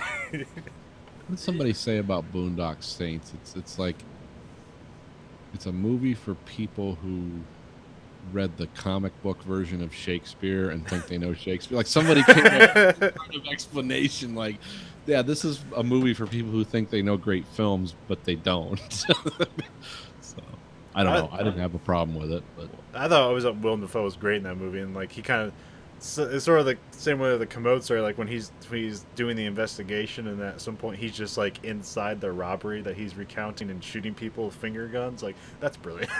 Yeah, there's parts of that it's movie. Like somebody stole that from Quentin Tarantino, did something good with it, but no one's done it since. But Yeah, I never saw the second one. But yeah, also like the VHS cover was great. Where just Steve Buscemi is pointing a gun up at Harvey Keitel, and that's the image Yeah. of it. It was pretty good cover. I don't know, when's the first time you saw Reservoir Dogs? 2003, Okay. something like that. What made you go seek it out? Just because it was Quentin Tarantino or I something? think you mentioned it, Oh. and it was like $5. I was like, why not? Price is Right. That's it. And what do you think of $6 Reservoir Dogs? What do I think of it? Yeah. I like it. I mean, I don't know what I can add to it that you guys have already talked about quite a bit, but oh shoot, let me think. Well, yeah, I wasn't necessarily thinking you could watch it recently, so Yeah, you just have to, you're trying to go off resume. I haven't seen it recently, but When's the last time you saw it, you think? 5 years ago, maybe. Okay. So like, I went and watched the trailer over again, and I read a bunch of stuff on IMDb and Wikipedia just to refresh my memory. And I'm trying to remember like what's the exact ending of that? Like I'm like kind of Everybody dies. Yes, so that's it though. Well, one guy makes it, Yeah. but we don't know Which one? He's- how long. Steve Buscemi runs out, and he's presumably the only one that would be alive. But you hear you have cops shooting at him. So he's not alive for a while. He's probably Presumably. dead, but there's But ambiguous. is Stephen But Wright alive? yes, he's still Yeah. doing K Billy and the whatever. Yeah. So, I was watching it, I was like, that is so funny. Well, I've heard like, because people interview Quentin Tarantino and he gives his ideas for like extended universe for all his films, but they'll never get made. Oh, okay. Somewhere they're gonna do something with the Vega brothers with like, because it was like Vic Vega and it was gonna be like John Travolta. I think I'm not sure if he's a Vega or not in Pulp Fiction, but like they were gonna. Yeah, Okay, Yeah, he is? he was, Okay. I think he is. So yeah, they're gonna have like a Vega brothers movie at some point. But it's like this is Hollywood. That shit never usually happens. Unless it's if it were a comic book property, it'd get made immediately. But because yeah. Oh yeah, gotta have that. I always thought this movie inspired a lot of Grand Theft Auto yeah, because they have the weird DJ and strange music stations and just a horrible ongoing perpetrated violence and yeah. That's more of a commentary on American culture rather than just Reservoir Dogs, but definitely a lot Yeah. of Quentin Tarantino stuff in there. They steal a lot from Quentin Tarantino, which Quentin Tarantino homages and steals from other people, but usually Quentin Tarantino's smart enough to steal from other people. Like He's smart he enough can to- get he can to explain it away. he can do it and he'll admit it, but he'll do it in such a way that like, oh yeah, I see what he's doing. Because if you immediately deny, like, no, fuck that, I didn't steal that, then everyone's like going to point a finger, like, yeah, you did. But if you're like, yeah, I like that, and I added this element to it, and I made it this way, and it's actually cooler, isn't it? Right? Yeah. So, So there. Well, yeah, which that's what people do. I mean, everyone who's written a book in the English language is stolen from Shakespeare. I was So gonna say, like, at this point in time, is there really anything that's like a completely brand new idea? Like, No. it's the no, same but it idea. just considers how close, like how much work you didn't do. Yeah. yeah. Um, But then you can always just say it's a reimagining, you know? Just do exactly. I don't know, like, I don't know, if you have to watch. I don't know. The funniest one is that comparing Parts the Clonus Horror to The Island, because they got sued and they won for stealing that stuff from that movie, and it's like almost the exact same plot. Only very little things are changed, and one has like a gigantic more budget than the other one, but it's obvious it's just stolen from this or rehashed from this. What was Lost stolen from? No, The Island. Oh, The Island. It was stolen from Parts the Clonus Horror. Never heard of that. No, you would not. It was actually featured in Mystery Science 3000 as one of their movies that they did. Oh, okay, so a classic. Yeah, it's definitely one you gotta see. Where it's very low budget. And but it has like kind of a high sci-fi kind of idea that like there's just with the island. So you're a high-ranking politician. You need to keep yourself as long as possible. We're gonna clone you and have those parts laying around so whenever you need it. Oh, okay. I'm vaguely familiar with the island because it had Ewan McGregor and Scarlett Johansson. Scarlett Johansson. I don't know. I've Yeah. never seen the island, but I got gifted it for Christmas once. I never watched it. I have it somewhere. No, It's just not keep it in the good. wrapper and get the money for it and buy a Quentin Tarantino. That's probably That was better kind of the idea. first like Michael Bay bomb. Was the island? I don't know if I've seen. Probably not. It's not worth watching. Yeah, it's. What's fun watching is that he took parts from that movie because so they had Bad Boys 2, which was pretty a fun, crazy, stupid movie. And there was a part in that movie in Bad Boys 2 where there's one of those cars one of those trucks that have the double decker thing with the cars. Uh-huh. And like the bad guys just start launching cars off of that onto the highway, and cars would just flip around and over end and stuff like that. So it's a really cool scene that just makes no sense. That's really because like the way the cars, they don't just like necessarily. Sometimes they just fall off, but sometimes it's like they're getting launched off the car ramp thing. Yeah. Where did they get all this momentum from 5-foot car ramp? So they kind of like recreated something like a chase sequence in the island, where it's this time they're like there's a train, and like it has just like a bunch, it's like the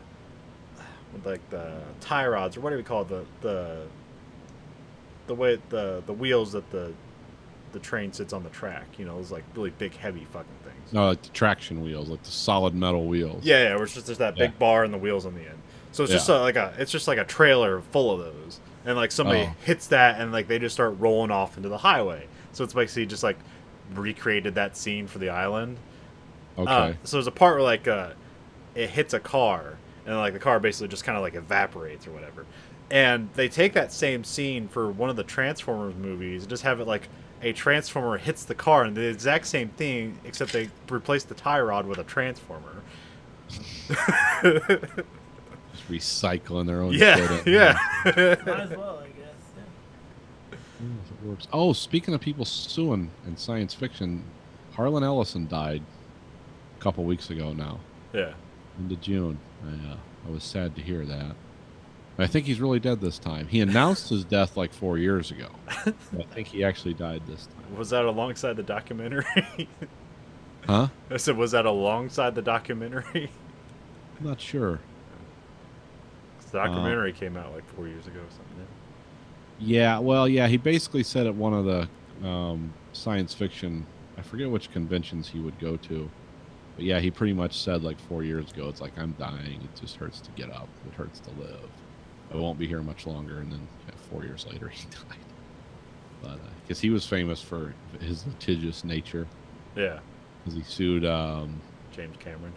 James Cameron, which when I first heard about that, I said, "Nah, this seems kind of thin." And then I actually watched that episode of The Outer Limits and was like, well, kind of, but yeah, actually this is, I could see where there's parallel plots here. But I think they just settled with him for just like give him hush money, like, okay. Yeah, fine. because he's like thanked at the end of the credits. in the Yeah, movie. yeah. No, you win. Yes, you're still alive. We acknowledge you. But yeah, that was not unexpected, but still sad. Yeah. Because he is probably my #1 favorite sci-fi writer. Do you know his stuff? I've heard the name, but I don't know if I know any of his stuff. He wrote Great short story writer. He wrote one of the most famous episodes of the original Star Trek called was it City on the Edge of Forever? Edge of Forever. Yeah. Well, he said he wrote it, and then Gene Roddenberry raped it. And you can read the actual whole original script as a story. Yeah, he didn't like. Not a big fan of Star Trek. He had a pretty famous short story that won a Nebula Award for I Have No Mouth and I Must Scream. Oh, that won every award. Oh, okay. And then they've tried to option it into a movie and a video game, and No, they made the video game. Did He actually worked on it. He narrates the computer. oh, okay. I didn't know if that would have made it. Yeah, because he wrote some extra stuff for that game to like Oh, okay. more explain things. That short story, it's like 10 pages Oh, long. yeah, It's so not you're that gonna long. need more of that. Yeah. Yeah, he was the king of the short story. I have 2 of his books that I've had for years. They're in my closet. Like, One of them's like the Dream Makers, and it's like they're just like compilations Yeah. of short stories. Are like this Okay. big. You go to Yeah. look for those on Amazon. They're like $500 now because they only published them for 2 years. Oh wow. Yet I have both of those. If I ever Yeah. need to pay my mortgage one month, I can sell one. I have There you go. Deathbird Stories, which is pretty good. Yeah. Yeah, you also wrote some Outer Limits episodes. That's where they claim the Terminator theft was from. Was it Okay. Demon with the Glass Hand? Is that one of them? No. I think it was just called Soldier. Yeah. But then he doesn't. Didn't he also write Demon with the Glass Hand? Yes, he did. Okay. All right. Yeah. That's another famous Ellison short story. I mean, for all the famous ones, there's 10,000 other ones that are just as good. It's just they never got the proclamation because he wrote stuff about racism and things like that that were like really hard for even for the 60s. It was like, oh, this is harsh. Like people were being murdered in horrible ways and they were yelling racial shit at each other. And so yeah, he There's a documentary you should watch. It you can get an appreciation for it. What is it called? Something Darkness with Teeth or something like that. I can't remember. Dreams with Sharp Teeth. Okay, there you go. Dreams of- oh, right I there. believe it's on Netflix, but that's where I saw it. It might still be there. Yeah, he's an interesting character. He also, well, like I said, I went down a Babylon. I talked about last week. I've been down this Babylon 5 rabbit hole, and he did a lot of script punch up for Babylon 5. Because what was he called? Conceptual consultant. He had a weird title in Babylon 5. Yeah. Because he was also the voice of the Star Fury. And it was like life support failing. You know, that was Harlan Ellison's voice because they were shoestringing that show together. And they're like, hey, would you do a voice? Sure, let's save some money. Let's do it all in house. I like the kind of the gimmick he wanted to show people like what a writer actually does. So he put his office in like basically like a Storefront in New York. storefront window and like showed him writing. It's like, yeah, this is actual work, and he'd spend his It's whole like you day get there up writing. every day and you write. Yeah, and he fucking writes a lot. You don't realize like how much you have to write and dwindle it down to like actually something that's good. Like it does take for fucking effort. Yeah, because he would write a page and then post it on the window with tape, and then he'd write another version of the same page and post it, and it'd be like half as long because he would have cut a bunch of shit out. It's like, yeah, that's a full-time job. that's great. not even 40 hours a week. It's more. But yeah, that's Harlan Ellison. He'll be missed by some people, not by all. Some people really didn't like Harlan Ellison. But I didn't really. That whole aspect of his personality, where he's just this irascible, disagreeable person, that wasn't my main attraction. I just liked the writing, and then it's like, oh, and he's a character. He's a real life character too. Yeah. Oh, yeah, he's like one of those old, how old school he is. Like he used to just like solve problems by punching people. Or it's send got- dead got- animals the publishers didn't like. Guy's like 5 feet tall, but he's just really fucking energetic and believes in what he believes in. So he has no problem just knocking people the fuck out to solve a dispute. And I was like, this will solve it. It's like that wouldn't work nowadays. Well, like I said, he's this 5 foot tall kid. He's Jewish, and he's from like Plainfield, Ohio, or something. And he explained to someone who was interviewing him, he's like, "Yeah, a lot of people think I'm an asshole," and he basically said, "I was the only Jewish kid in Plainfield, Ohio. My entire life, I was fucked with, beat up by gangs of people." Mercilessly picked on. Everything I did was judged and put through a filter of horse shit, and I could never win. So then he said when he started writing and having to deal with producers and editors and people like that, he's like, "Oh, you don't scare me. Fuck you. There's nothing you could do to me that hasn't been done. Are you going to beat this shit out of me?" But that was because he came to prominence in like the 50s and 60s. So, but he'll be missed. There's not many like him. I'm sure his 6 wives will. Especially miss him.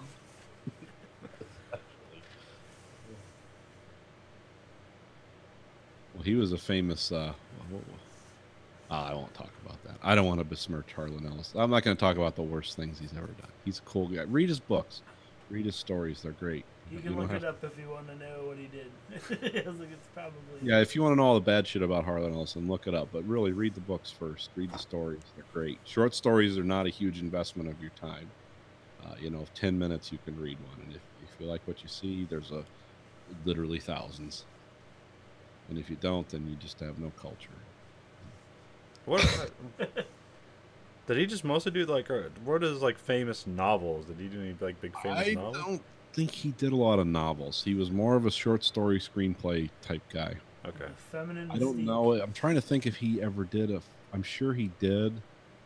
I think I've read almost everything. Let me look it up real quick. Yeah, because I just don't have anything that comes to mind of like his. The name sounds Big super familiar, but Yeah, if you go to Amazon, well, I mean, they have their digital stuff that you don't have to spend $400 on the short stories. Like Deathbird Right. Stories, like $4 for the digital. That's Yeah. better. But yeah, it's like all the stuff you look on it. It's like collections of short stories. So I just don't remember there being like, here's the big novel by Harlan Ellison. Yeah, I don't think he did. And I think he was always a short story guy. Because that's why he started off writing for magazines. Yeah, that's probably more lucrative than he's trained to, because there's a lot of, like, what was Asimov's?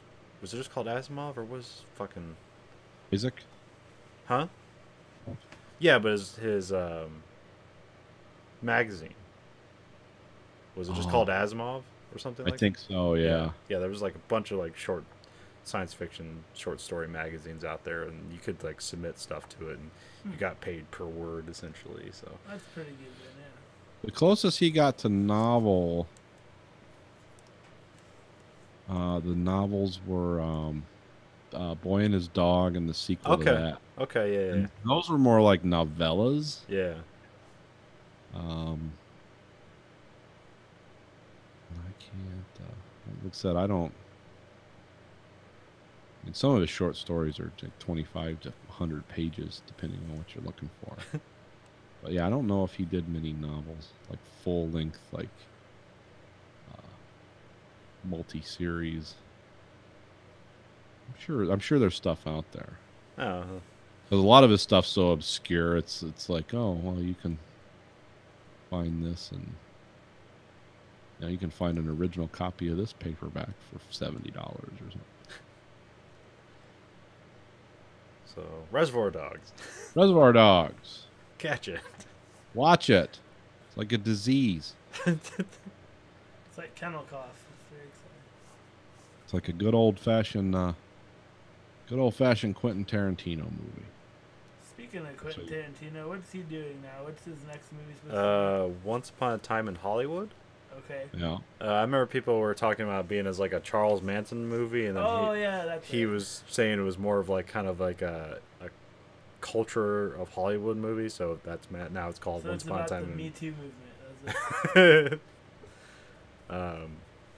Yeah, so it's just involved everything around that time. So I think Brad Pitt's in it and a bunch of other people.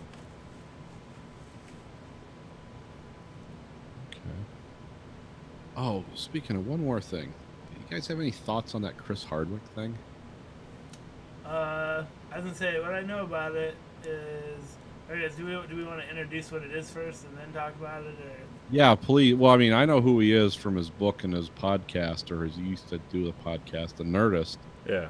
I heard So- that seemed like completely contrary to what I thought I knew of the man. Well, Yeah. I mean, not to say that people can't put forward certain personal, public like personas and stuff and be completely different, but so basically, if anyone is listening or watching this and doesn't know what this is about, so excuse me, Chris Hardwick, from Nerdist, he has like a podcast and stuff, and he's Talking Dead and all Well, that stuff. yeah, he does all these talk shows now. Yeah, and he used used to. A what long was time the ago, he was on MTV. was it or what was the midnight show he did for Comedy Central? The one. Yeah.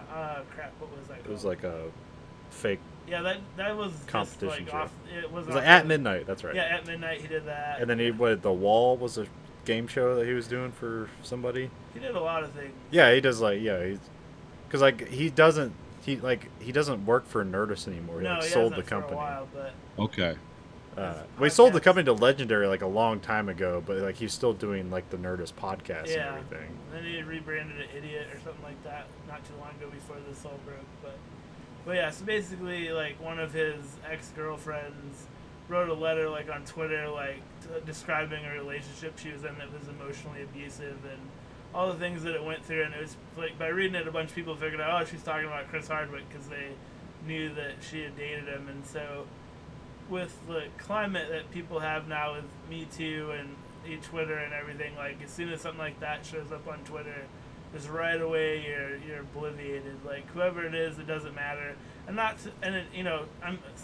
read her letter and it seems I don't think she'd make all that up. So I mean, I'm pretty sure, what she's saying is true. But like all these people are like, well, he'll never work again and all this other stuff. And I haven't really heard anything from him since because he made his Twitter private when that happened. But Well, no, he said something like he did put out a tweet that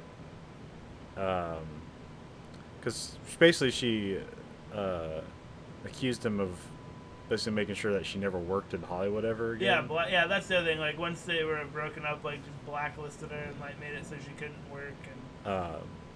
And So like he tried to justify that by saying like that she cheated on him and then they broke up, and so that was just justification for everything.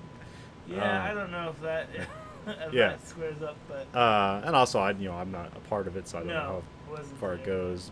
And but also, I mean, if you listen to his stuff, yeah, he is a control freak because he used to be an alcoholic and to Yeah. like stop doing that, so that makes sense. Yeah. But where he gets characterized is basically as a monster, like that seems like I don't know. Like if she was emotionally abused, I can definitely see how you see it that way. The part where she's basically assessing that she was raped because Yeah, he was forced expecting have her sex to be ready to have sex every night he got whenever he home. wanted. And then she got pregnant somehow, and he made her get an abortion and Yeah. all this other stuff, pretty bad stuff. It's like, okay, like if Yeah, I any of didn't- this is true, this guy's not very. Yeah. I remember the Nerdist podcast with Chris Hardwick, and this was years ago. And I remember Conlon, I read a book because you said it was pretty good that he wrote about being a drunk and getting over that, and how he was just depressed and miserable. And it was like that was a pretty good book. I mean, that was a kind of a story of rebuilding himself. And then I knew he did The Walking Dead, The Talking Dead, and every other kind of. He seemed to be like a gadfly around the kind of entertainment that we enjoy, and always seemed like a nice guy. And then I hear like Chris Hardwick's a monster. Read this, and it's like this sounds pretty incongruous. But then again, I'm not a personal friend. Don't move Yeah. in the same circles. Well, But that's Sounds kind of off.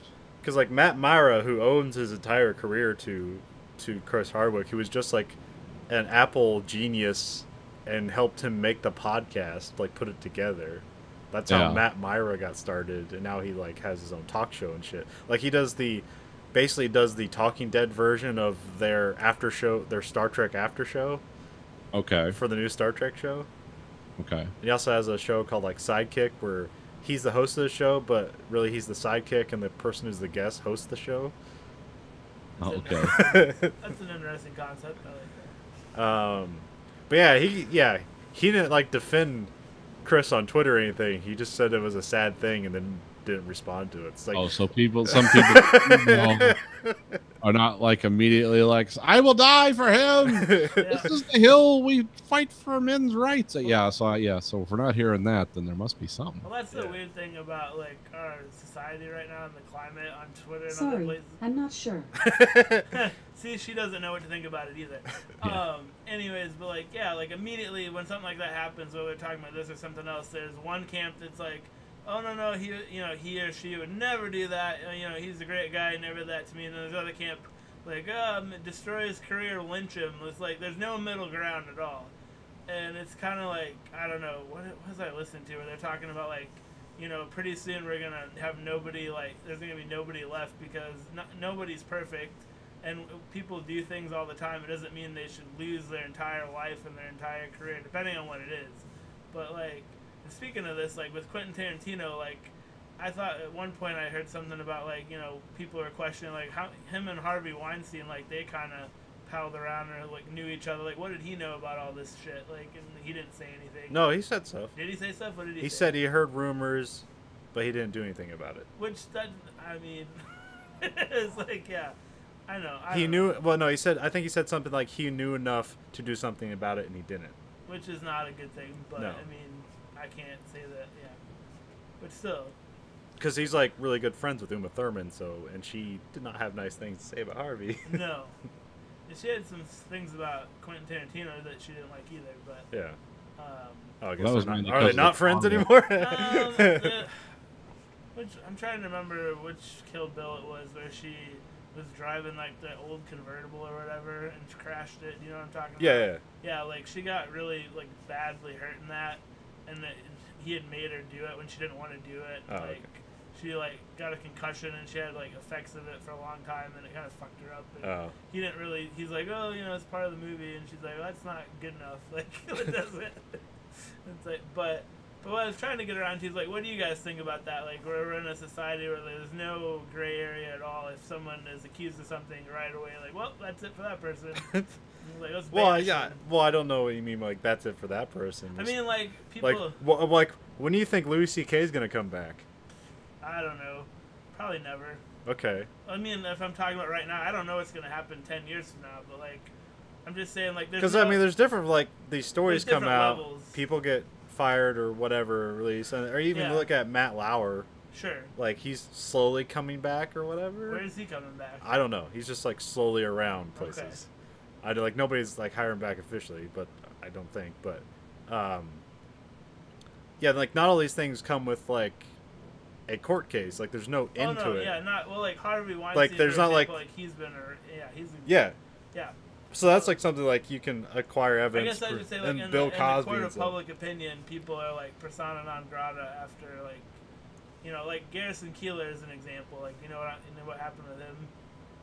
Yeah, his was weird because then they basically say like he touched somebody on the back and she Yeah, like accused I him read of- about it, and basically some lady that he knew somehow that like after some show like he touched her back, and then he apologized about it later in a letter. And she's like, oh, never mind, no big deal.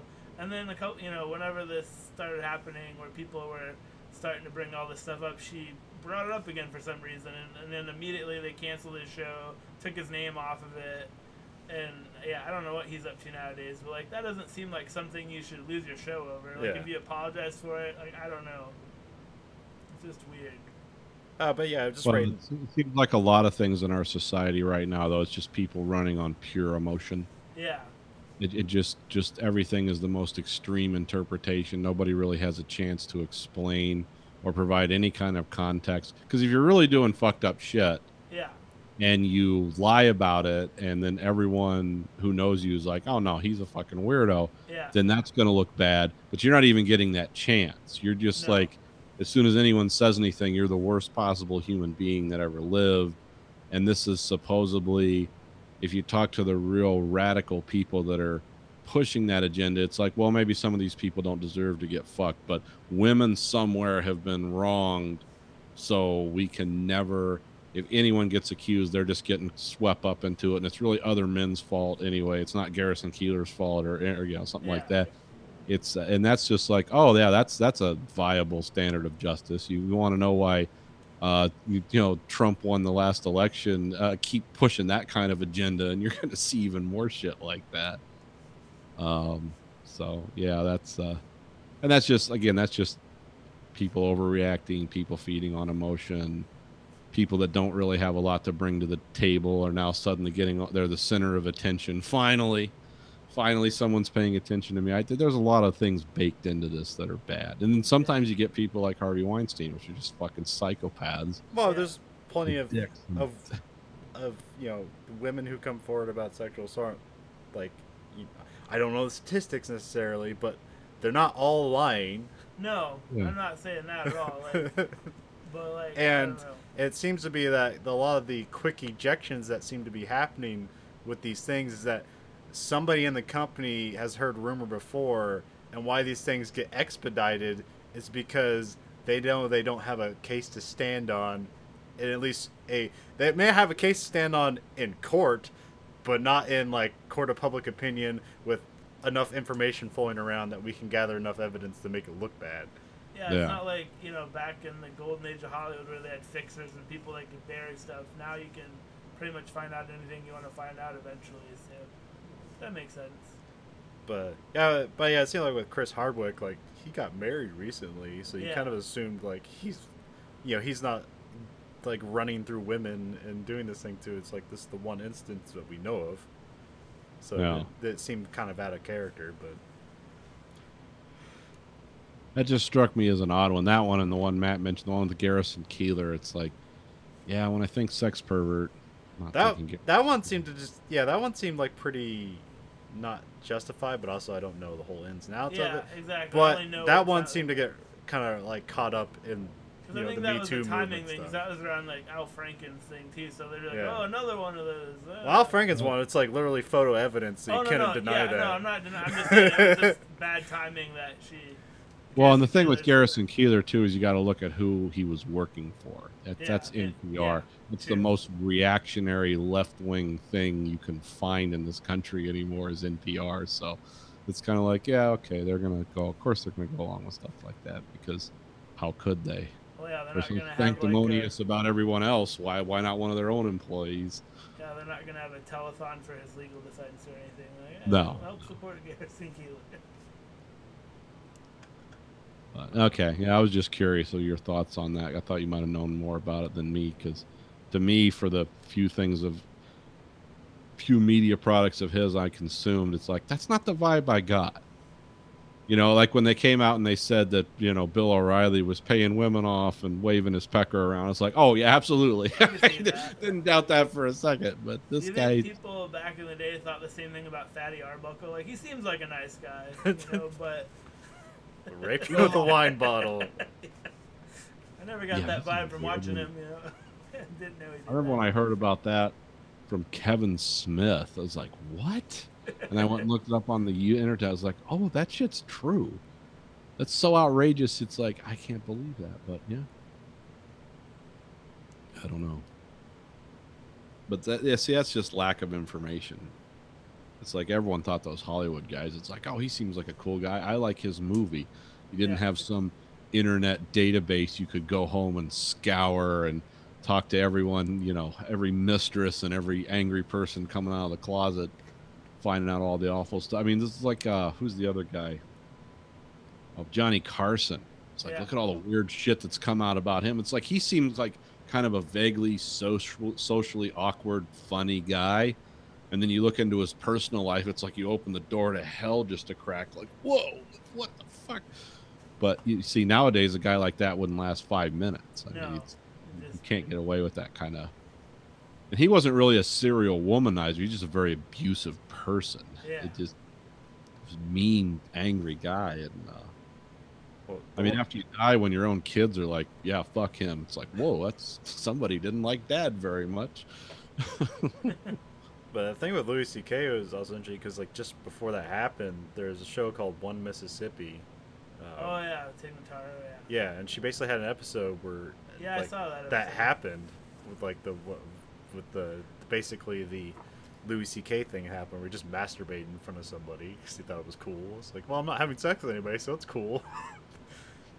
And then that came out. I was like, all right, yeah, he's gone because even though if there's no photo evidence, there's enough. We even have a fucking episode on Enough television. circumstantial, yeah. He's made enough jokes about that, and like the movie that he had coming out around that time was Just got put in. questionable also. Yeah, because that's some with like him, like weird relationship with a teenager, right? Yeah, I was like, that movie's not happening. Like, okay. Yeah, I never got that whole spectrum of behavior. I never got the jerk off guys. It's like, what do you think that's gonna do? Just draw women in? Like, oh, look at him. Look at that form. She's gonna love this. It's like, no, she's gonna think you're a complete lunatic, and so will most other men. But yeah, go ahead and do it. Yeah, a lot of this stuff is about like kind of power struggles in the workplace. Yeah. And putting women in compromised situations where like nobody's saying these things directly, but it's heavily implied. Basically, if you don't have sex with somebody, you're not going to get promoted. Yeah. Right. Like in Glow. Which that happens all the time, and so if you want to make people afraid of that happening, you have to overreact to it. I just want to hear the stories from the people that actually did it. Like, I know like Harvey Weinstein threatened everyone's career, but some women did get ahead coming through that system, and it's like, well, did you actually do it? And did it work for you? And it's like, okay, what is it? I mean, that part of it needs to be analyzed too. It's not only the men that perpetrate it as predators, but the women who just go along with it and almost enable. It's like, well, if I did this to her, I can do this to the next chick. I'd like to hear their story too, and not for sexual satisfaction. Maybe nobody got ahead from that. Oh, yeah, people suck the dick. Believe me, they have. They've got ahead from that. Because it wouldn't keep happening if they didn't. If they get ahead and then they something weird happens and they're no longer with the company, then you just have this next line of ladies coming through because you only hire one lady for every 10 guys you hire. That could be, but I want to hear the other side of it, just for my own personal interest. Just like because it's power struggles have always fascinated me, and people that are in power are fascinating. It's like you're at the top of the hill. Why do you have to do this shit? Is it something? Why you got to the top of the hill that you have to act this way? Is that what it is?